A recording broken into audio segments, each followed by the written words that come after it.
Friends welcome आरो एक नतून क्लासे तुम्हादेरके वेलकाम। चलो आज किछु नतून शिखी।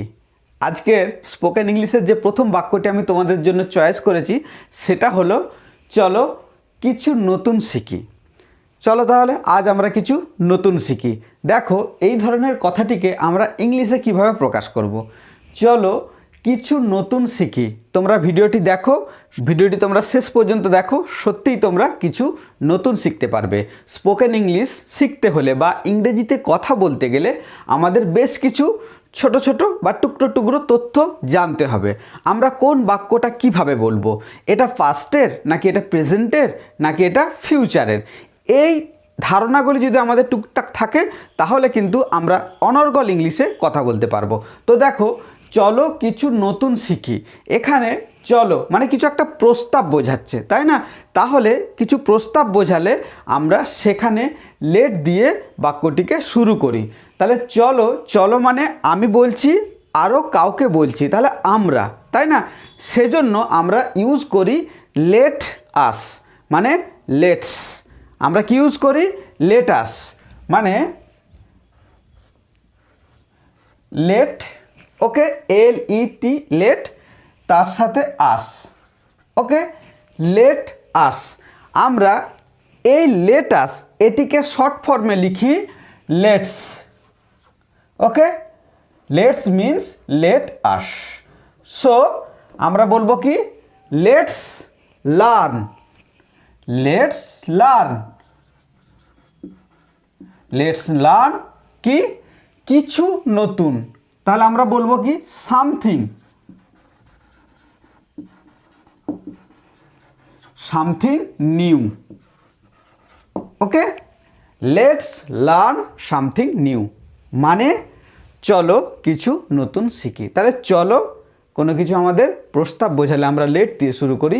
যেহেতু চলো আমরা কিছু নতুন শিখি তাই লেট আস, যার শর্ট ফর্ম হলো লেটস, ওকে। তো এইভাবে ভিডিওগুলি দেখো, সত্যি তোমরা অনেক কিছু জানতে পারবে। দেখো তুমি সত্যি খুব ভালো, তুমি সত্যি খুব ভালো, এই বাক্যটিকে বিভিন্নজন বিভিন্নভাবে বলতে পারে, তাই না? That you are very nice এরকম বলতে পারে, you are really very nice, you are really very good. তো চলো আজকে আমরা যেটা শিখব সেটা সত্যি একটু নতুন। তো চলো আজকে আমরা এই কথাটিকে তুমি সত্যি খুব ভালো এই কথাটিকে আরও আমরা রিফাইন ওয়েতে আরও একটু ভালোভাবে কিভাবে বলতে পারি। দেখো আমরা এটাকে বলবো কি বলবো, that's, that's really nice of you, that's really nice of you. আমরা এইভাবে আরও ভালো করে বলতে পারি। কি বলতে পারি? That's really nice of you, যার বাংলা অর্থ হলো তুমি সত্যি খুব ভালো, তুমি সত্যি খুব ভালো। দ্যাটস এটাও কিন্তু আমরা কন্ট্রাক্টেড ফর্মে লিখেছি বা শর্ট ফর্মে লিখেছি, মানে that is really nice of you, that is really nice of you, that's, okay, মানে দ্যাট ইজ। পরেরটি দেখো, এটা আমার দায়িত্ব, এটা আমার দায়িত্ব। বিভিন্ন প্রসঙ্গে আমাদের এই ধরনের কথা কিন্তু বলতেই হয়। তুমি চিন্তা করো না, এটা আমার দায়িত্ব। এই যে কথাটি এটা আমার দায়িত্ব, এটা যদি আমাদের ইংলিশে বলতে হয় আমরা তখন কি বলবো? আমরা তখন কি বলবো? আমরা বলবো ইটস। দেখো ইটস এটাও কিন্তু আমি কন্ট্রাক্টেড ফর্মে লিখছি, মানে it is, it is, okay.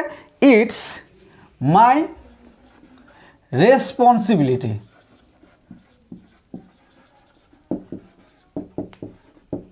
It's my responsibility, okay. এটা আমার দায়িত্ব, ইটস মাই রেসপন্সিবিলিটি মানে ইট ইজ মাই রেসপন্সিবিলিটি, এটা আমার দায়িত্ব, এটা আমার দায়িত্ব। রেসপন্সিবিলিটি এই কথাটার মানেই হচ্ছে দায়িত্ব, দায়িত্ব যে কথাটা থাকে সেটা হলো responsibility, okay. It's my responsibility, okay. Next দেখো, আমার কোনো বিকল্প নেই। কখন আমাদের এই কথাটা বলতে হয়? দেখো আমাকে আর তোমরা কিছু বলো না, আমাকে এটা করতেই হচ্ছে, আমাকে এটা করতেই হবে, I have to do it, don't say anymore, okay. আমাকে আর কিছু বলো না, because I have to do it, I must do it. আমরা এইভাবে বলি। তো কেন? I have to do it, যখন আমরা এই কথাটি বলতে যাই বা যখন আমরা এই ধরনের একটা পরিস্থিতিতে থাকি, তখন কিন্তু আমরা এই কথাটাও বলি আমার কোনো বিকল্প নেই, মানে আমার আর কোনো উপায় নেই। এটাকে তখন ইংলিশে আমরা বলবো আই ওকে হ্যাভ। হ্যাভ কেন ইউজ করছি? কারণ আমার কোনো কিছু জিনিস আমার অধিকারে থাকা বোঝাচ্ছে। তো এখানে অধিকার নেই, তো I have no, I have no, আমার আর নেই কি, I have no any other alternative, TIVE, alternative. I have no any other alternative, আমার আর কোনো উপায় নেই, means I have no way. Okay, আমার আর কোনো পথ নেই, আই হ্যাভ নো ওয়ে। এটাকে আমরা আরও ভালো করে বলতে পারছি বা বলবো I have no any other alternative. Clear? পরেরটি দেখো, তোমার এটা প্রাপ্য। কখন বলি? কেউ হয়তো কোনো একটা খারাপ কাজ করেছে, শাস্তি পাচ্ছে, বা কেউ ভালো কাজ করেছে, পুরস্কার পাচ্ছে, তখন আমরা তাকে কি বলি? এটা তোমার প্রাপ্য, এটা তোমার প্রাপ্য। তো ইংলিশে কী করে বলবো আমরা? আমরা ইংলিশে বলবো ইউ। তোমার মানে ইউ, ওকে, তোমার মানে তুমি এটা পাওয়ার যোগ্য, তাই না? You deserve, you deserve it, অথবা ইউ ডিজার্ভ দিস। ইটও বলতে পারি, দিসও বলতে পারি। ইউ ডিজার্ভ, DESERV, ডিজার্ভ মানে তোমার এটা প্রাপ্য, তুমি এটা পাওয়ার যোগ্য। ওকে, তুমি যা কাজ করেছো তোমারই প্রাপ্য। You deserve it or you deserve this. Clear? যার বাংলা হলো তোমার এটা প্রাপ্য। পরেরটি দেখো, যা হবার হয়ে গেছে। তো আমরা বলি না ভুলে যাও, যা হবার হয়ে গেছে। যা হবার হয়ে গেছে ভুলে যাও, তো সেটাকে আমরা কি বলবো? যা হবার হয়ে গেছে, ফরগেট। ফরগেট আমরা এরকম বলেই থাকি, forget what happened. What happened, what happened, HAPPENED, past ফর্মে, মানে যেটা ঘটে গেছে, যেটা ঘটে গেছে, যা হবার হয়ে গেছে। তাই আমাদের কি করা উচিত? ফরগেট, ভুলে যাওয়া উচিত। যা হবার হয়ে গেছে, what happened, forget what happened. Clear? এইভাবে কিন্তু আমরা কথাগুলো বলতে পারি। তারপরে দেখো, আমি তোমাকে নিতে আসছি। হয়তো কোনো বন্ধু তোমার বাড়ি আসছে, বাস স্ট্যান্ডে নেমেছে, সে ফোন করছে, আমরা বললাম please wait, wait a little bit. Okay, wait a little bit, আমি আসছি তোমাকে কি নিতে। তাহলে এটাকে আমরা ইংলিশে কি করবো? দেখো, আমি আসছি মানে এখানে ফিউচার টেন্স, কিন্তু এটা খুব কাছাকাছি, মানে ফিউচার কিন্তু লং নয়, খুব কাছে, মানে আমি এখনই যাচ্ছি, এখনই যাব তোমাকে আনতে। তো এটাকে আমরা প্রেজেন্ট কন্টিনিউয়াসে কিন্তু করতে পারি। নিয়ার ফিউচার হলে আমরা প্রেজেন্ট কন্টিনিউয়াসে সে অ্যাকশনটাকে কি প্লেস করতে পারি বা লিখতে পারি। যেমন আমি তোমাকে নিতে আসছি, এটাকে আমরা ইংলিশে বলবো I am coming. I am coming, আমি আসছি কি জন্য বা কি করতে? তোমাকে নিতে। I am coming to, I am coming to pick, pick you up, আমি তোমাকে নিতে আসছি। I am coming to pick you up, আমি তোমাকে নিতে আসছি। তাহলে যার বাংলা কি? আমি তোমাকে নিতে আসছি, ইংলিশে আমরা বলবো I am coming to pick up you. Near future হলে আমরা কন্টিনিউয়াসে অ্যাকশনটাকে রিপ্লেস করতে পারি। ওকে, পরেরটি দেখো, এটা তোমার জন্য ভালো হবে। এটা তোমার জন্য ভালো হবে, দেখো এটা একটা ফিউচার অ্যাকশন। তাহলে আমরা কি বলবো? It will be better, it will be better, এটা ভালো হবে। তার ইংলিশ হলো it will be better, it will be better. Okay, এটা ভালো হবে ফর ইউ, তোমার জন্য। It will be better for you. Okay, এটা তোমার জন্য ভালো হবে, it will be better for you. বা এটা তোমার জন্য ভালো যদি বলতাম, তখন বলতাম it is better for you. Okay, যদি বলতাম এটা তোমার জন্য ভালো, মানে এখন যদি বলি এটা ভালো, তাহলে বলবো it is better for you.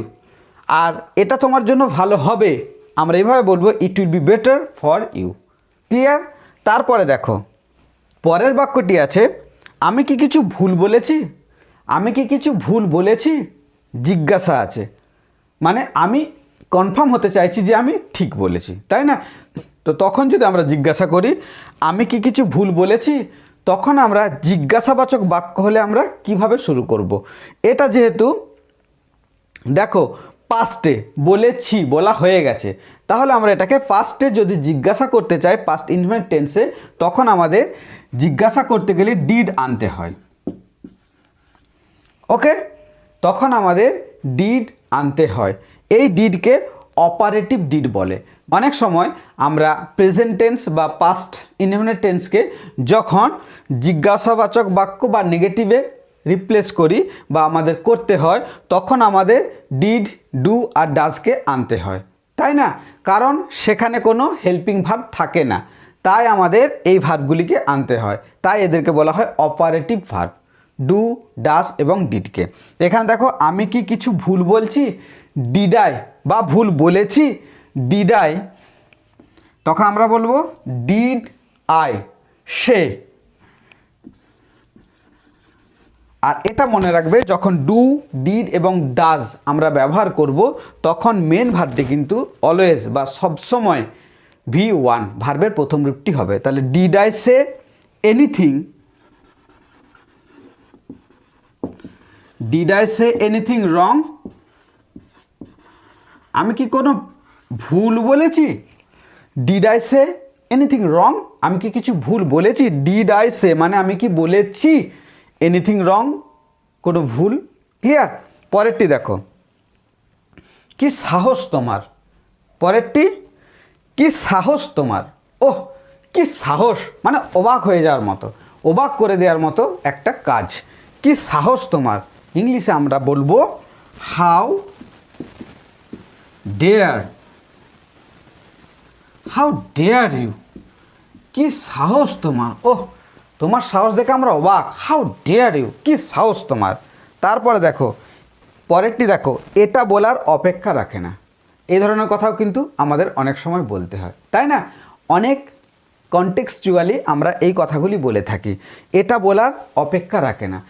যদি এটাকে ইংলিশে বলতে হয় তাহলে আমরা কি বলবো? অনেকে অনেকভাবে বলতে পারে বা বলতে পারা যায়। স্পোকেন ইংলিশের এটাই বৈশিষ্ট্য, বিভিন্ন ব্যাপারকে, বিভিন্ন বিষয়কে আমরা বিভিন্নভাবে উপস্থাপন করতে পারি। তাহলে এটা বলার অপেক্ষা রাখে না, এটাকে আমরা সুন্দর করে বলতে পারি, it goes without saying that.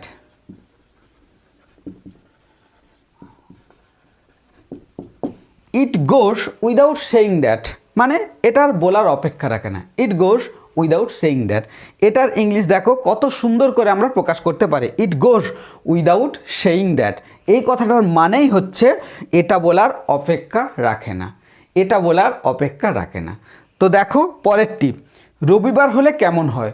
কোনো একটা ব্যাপারে আলোচনা হচ্ছে যে চল আমরা একটা পিকনিক করি, ওকে, লেট আস হ্যাভ অথবা let us enjoy a picnic. কিন্তু তখন আলোচনা প্রসঙ্গে অন্য আরেকজন বলল রবিবার হলে কেমন হয়, রবিবার হলে কেমন হয়। তো এই কথাটি যদি আমরা ইংলিশে বলি কি বলবো? How about Sunday, how about Sunday. তো আমরা এইভাবে বলতে পারি, how about Sunday, how about Sunday, রবিবার হলে কেমন হয়। ওকে, হাউ অ্যাবাউট সানডে, রবিবার হলে কেমন হয়, হাউ অ্যাবাউট সানডে। পরেরটি দেখো, আমাকে আদেশ দেবে না, আমাকে আদেশ দেবে না, ডোন্ট অর্ডার মি। আমি কাউকে নিষেধ করছি, আমাকে এরকম আদেশ দেওয়ার দরকার নেই, আমি তখন ইংলিশে বলবো don't order me, don't order me, আমাকে আদেশ দেবে না, ডোন্ট অর্ডার মি। ক্লিয়ার? তো দেখো আজকে আমরা যে কটি সেন্টেন্স শিখলাম, অত্যন্ত গুরুত্বপূর্ণ সেন্টেন্স, আশা করছি তোমাদের ভীষণ কাজে লাগবে। প্রতিদিনে ইংরেজি ব্যবহার করতে। তো চলো আরও একবার আমরা এই সেন্টেন্সগুলিকে পড়ে নিই। তো তার আগে বলি, এই চ্যানেলে যদি তোমরা নতুন হয়ে থাকো অবশ্যই চ্যানেলটি সাবস্ক্রাইব করে দাও এবং এই ভিডিওটি যদি ভালো লাগে তাহলে তোমার বন্ধুদেরও শেয়ার করে দাও, তারাও হেল্প পাবে তোমার কাছ থেকে। চলো আর একবার পড়ে নিই। চলো কিছু নতুন শিখি। ইংলিশে আমরা বলেছিলাম লেটস লার্ন সামথিং নিউ। পরেরটি দেখো, তুমি সত্যি খুব ভালো। That's really nice of you. That's really nice of you. এটা আমার দায়িত্ব। It's my responsibility. It's my duty, তাই না? এরকম বলতে পারে, it's my duty, it's my responsibility. আমার কোনো বিকল্প নেই। I have no any other alternative. I have no any other alternative. তোমার এটা প্রাপ্য। You deserve it. You deserve this. যা হবার হয়ে গেছে, ছেড়ে দাও। Forget what happened. Forget what happened. আমি তোমাকে নিতে আসছি। I am coming to pick you up. I am coming to pick you up. এটা তোমার জন্য ভালো হবে। It will be better for you. It will be better for you. আমি কি কিছু ভুল বলেছি? Did I say anything wrong? Did I say anything wrong? কি সাহস তোমার! How dare you. How dare you. এটা বলার অপেক্ষা রাখে না। It goes without saying that. It goes without saying that. রবিবার হলে কেমন হয়? How about Sunday? How about Sunday? আমাকে আদেশ দেবে না। Don't order me. Don't order me. তো ফ্রেন্ডস, আজ এটুকুই। তোমরা ভিডিওটি দেখে বারবার প্র্যাকটিস করতে থাকো এবং ইংরেজি বলতে থাকো। দেখো ইংরেজিতে অনর্গল কথা বলতে পারবে, আমার প্রমিস। তো চলো আজ এটুকুই। টাটা।